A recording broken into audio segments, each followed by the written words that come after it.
Hello and welcome to another teaching from 119 Ministries. Our ministry believes that the whole Bible is true and directly applicable to our lives today. If you would like to know more about what we believe and teach, please visit us at testeverything.net. If you enjoyed this video, don't forget to hit the like button and subscribe to our channel by hitting the button down below. We hope you enjoy studying and testing the following teaching.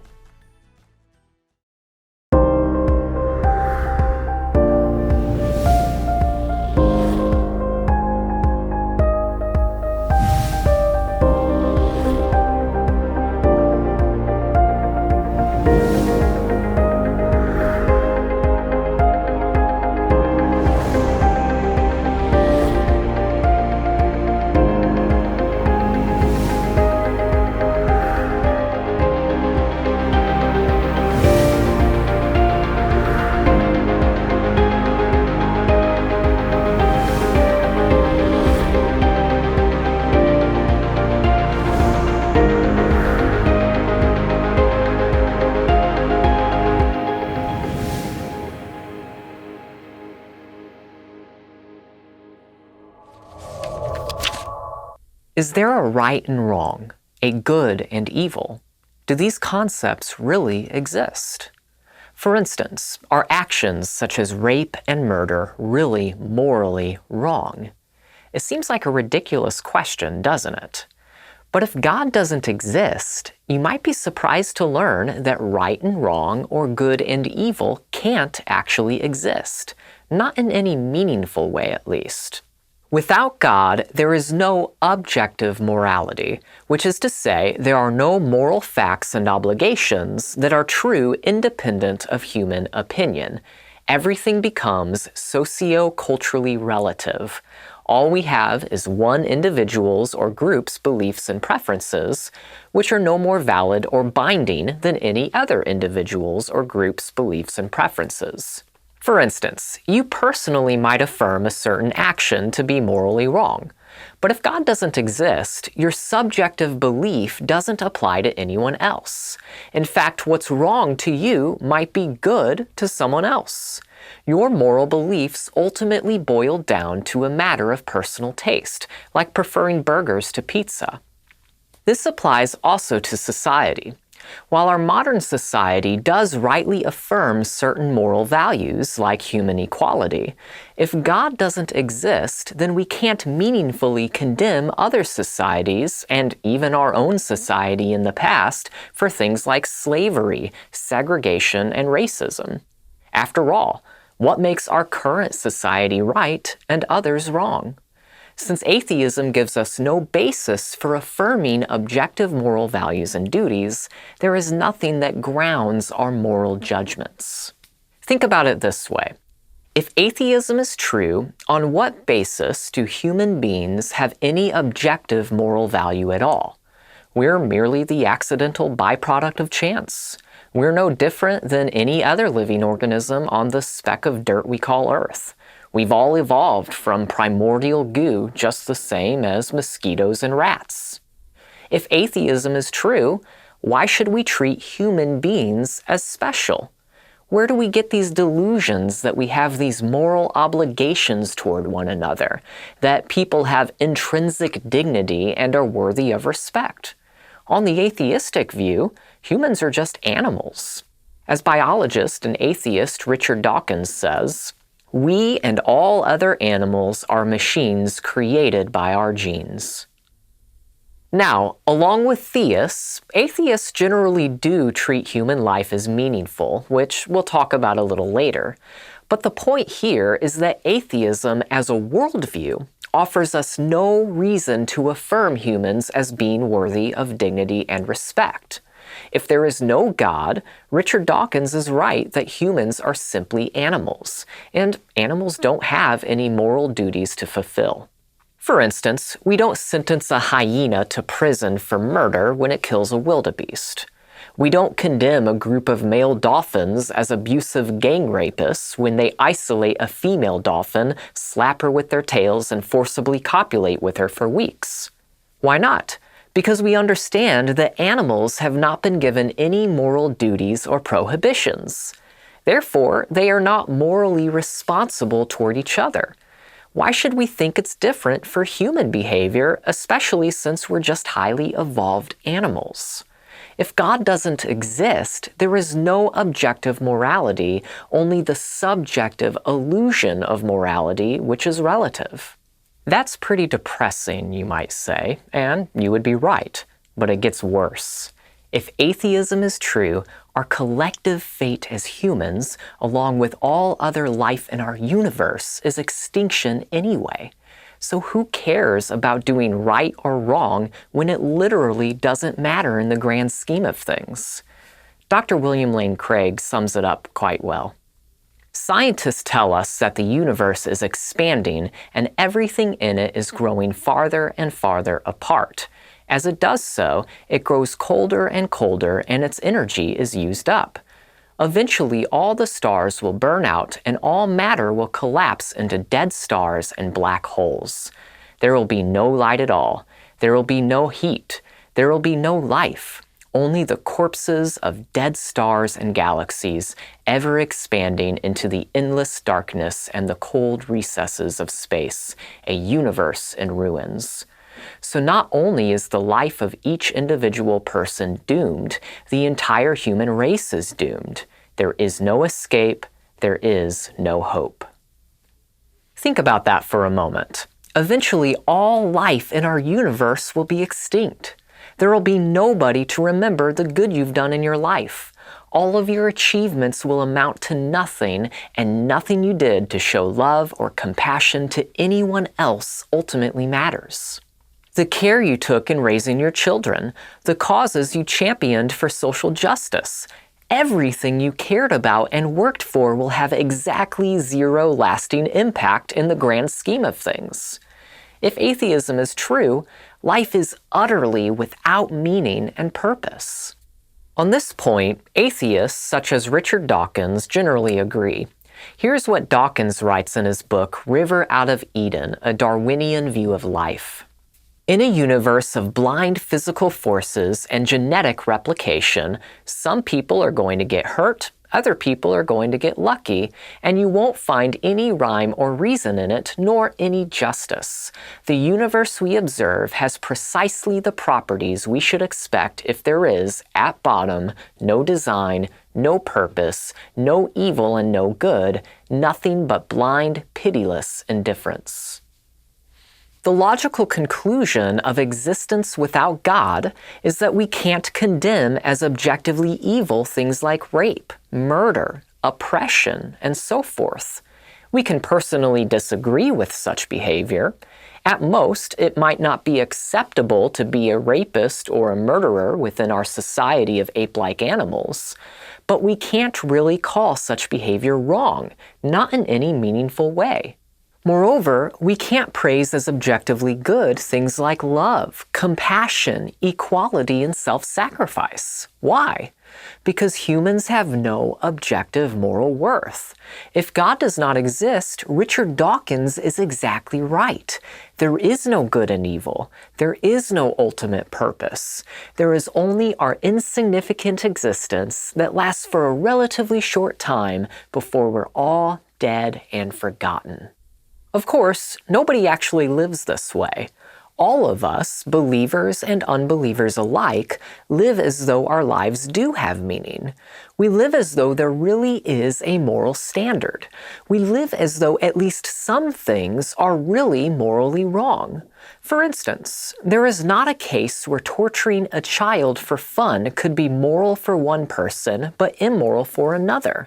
It's always wrong, objectively. In fact, atheists, the ones critical of religion at least, are often the most vocal proponents of morality and justice, particularly when they condemn the perceived evils of religion. The difference between Christians and atheists is that Christians actually have a logical basis for affirming moral values and duties. Atheists do not. We'll talk more about that in a minute. But first, to be clear, we are not saying that atheists cannot be good people and treat others with kindness and dignity. There are many loving, kind, and compassionate atheists in the world. We also aren't saying that believers cannot be evil. There have been many professing Christians throughout history and even today who have done great evil. All we're saying is that when atheists appeal to good and evil, they are appealing to God whether or not they know or care to admit it. Why? Because God is the only basis upon which we can even have objective morality. That is to say, objective moral values and duties exist only because God exists. So here's how we might frame this argument for God's existence on the basis of objective morality. Number one, if God does not exist, objective moral values and duties do not exist. 2, objective moral values and duties do exist. 3, therefore, God exists. The first premise of this argument is pretty uncontroversial and affirmed by many theist and atheist philosophers alike. We've already discussed some of the reasons that objective morality cannot be possible if there is no God. Again, on the atheistic view, humans have no objective moral worth to speak of. We're just animals. What we call morality, therefore, is merely an evolutionary adaptation that developed within us as an aid to survival. Moreover, all life in our universe as we know it will ultimately end in nothingness anyway. So really nothing matters in the grand scheme of things, least of all the subjective notions of right and wrong that have emerged among us highly evolved apes. But what about the second premise? Do objective moral values and duties actually exist? One way we might establish the objective truth of morality is by our moral experience. As we've already mentioned, humans live as though our lives really do have meaning, and as though right and wrong, good and evil, actually do exist. Doubting our moral experience makes as much sense as doubting our experience of the natural world around us, as Dr. Craig explains. Philosophers who reflect on our moral experience see no more reason to distrust that experience than the experience of our 5 senses. I believe what my 5 senses tell me, namely, that there is a world of physical objects out there. My senses are not infallible, but that doesn't lead me to think that there is no external world around me. Similarly, in the absence of some reason to distrust my moral experience, I should accept what it tells me, namely that some things are objectively good or evil, right or wrong. We know that the external world around us exists objectively because our sensory experience convinces us that it does. If someone denies this reality, pick up a baseball bat and say to them, "If I hit you in the face with this bat, will you still deny its existence?" Similarly, to the moral skeptic you can ask, "Don't you see that randomly assaulting people with baseball bats is morally wrong? If someone hit your mother in the face with a bat, would you still deny the immorality of physical assault?" This sense we have of right and wrong is a properly basic belief that has been naturally formed in the experiential context of seeing, hearing, and feeling things, just like the physical world we observe. These beliefs are appropriately grounded in experience. To dismiss our belief in moral values and duties as merely an appeal to emotions would be similar to saying that my beliefs that the Statue of Liberty exists, or that I have a nose, or that yesterday happened are simply based on emotions.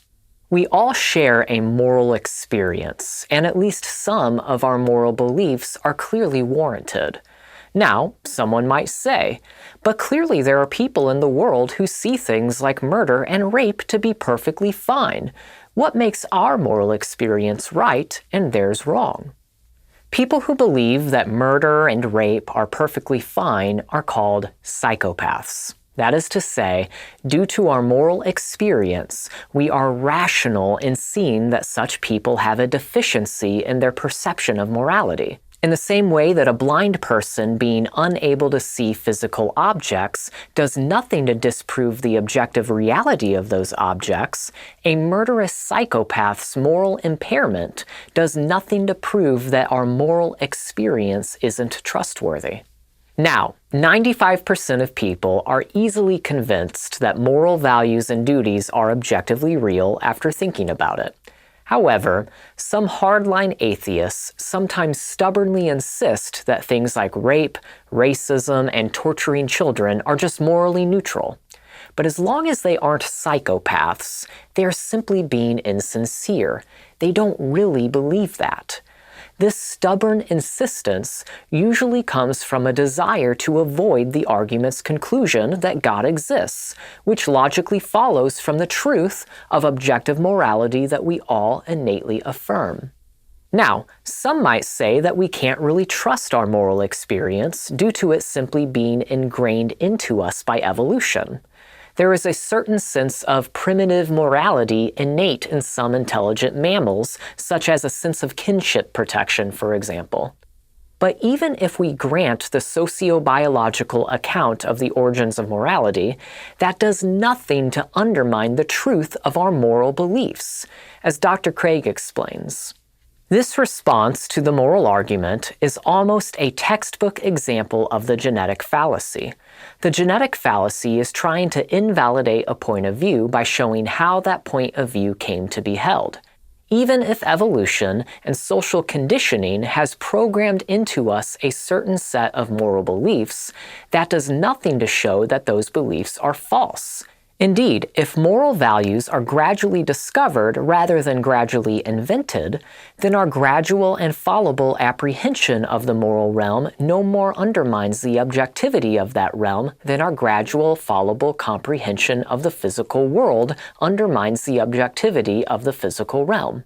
In the absence of some defeater, it seems to me that we're perfectly within our rights in believing that there is an objective realm of moral values and duties, just as we're within our rights in believing there is a world of physical objects around us. In other words, even if morality were pre-programmed into us biologically, it wouldn't invalidate the truth of objective morality. Some might argue that we are unjustified in holding our moral beliefs because they were shaped by evolution, which would produce our moral beliefs in the aim of survival, not truth. However, there are two problems with this argument. First, it's self-defeating. If naturalism is true, all our beliefs are the result of evolution, not just our moral beliefs. But this would entail that we are unjustified in believing that we are unjustified in believing in morality, since that belief would also be the result of evolution. Second, the argument assumes atheism. If God does not exist, then our moral values are illusory, as the first premise of the moral argument affirms. But there is no reason to assume atheism is true. If God exists, it's perfectly reasonable to think that He would instill such moral beliefs in us. In fact, that's what Scripture teaches. Romans 2:14-15. For when Gentiles who do not have the law by nature do what the law requires, they are a law to themselves, even though they do not have the law. They show that the work of the law is written on their hearts, while their conscience also bears witness, and their conflicting thoughts accuse or even excuse them. As Dr. Craig says, apart from the assumption of atheism, we have no reason to deny what our moral experience tells us. Given our moral experience, we are justified in affirming the second premise of the moral argument. Objective moral values and duties do exist. But objective morality, by definition, transcends the individual. Moreover, like logic or mathematics, morality doesn't exist in the physical realm. Therefore, it transcends our physical world. Thus, the fact that morality exists entails the existence of a transcendent moral law. Otherwise, how would good and evil be identified? Further, a moral law entails a moral lawgiver. Now, you might ask why a moral law would entail a moral lawgiver. Keep in mind that the mere existence of a transcendent moral law already pushes us beyond the boundaries of materialism. As John Inorg explains, In addition to material particles and energy, we now have an entirely different realm of reality, a reality that consists of abstract entities that exist necessarily and to which human beings are subject. That is no small shift. We now have one foot in the unseen world where God lives. Exit materialism, to which much of the modern atheistic movement is intricately wedded. So when we affirm the existence of morality, as we all innately do as humans, we need to explain why it exists. Inorg continues, "If there is a moral law, there must be a moral lawgiver. But we can strengthen the argument even further by showing that morality, and specifically moral obligation, is both agent-relative, it can only arise in the case of persons, and objective, it transcends human will. If moral obligation is grounded in a person or persons, and it is not dependent on human beings, then it must be grounded in a supernatural person, i.e. God. In other words, since morality by its nature contains an obligatory character, moral duties, it presupposes the existence of a moral lawgiver, a transcendent personal being with the authority to issue commands.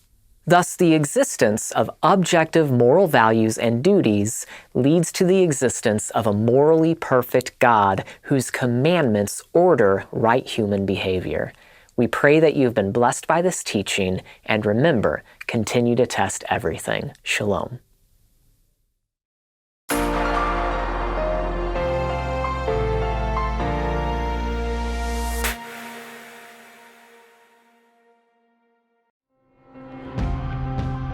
It is because of you, our generous supporters, who make it possible to offer these high-quality teachings completely free of charge. If you feel led to support 119 Ministries so that we can continue this effort, please visit testeverything.net and click on the Support 119 tab. Learn how you can partner with us to take the whole Word of God to the nations.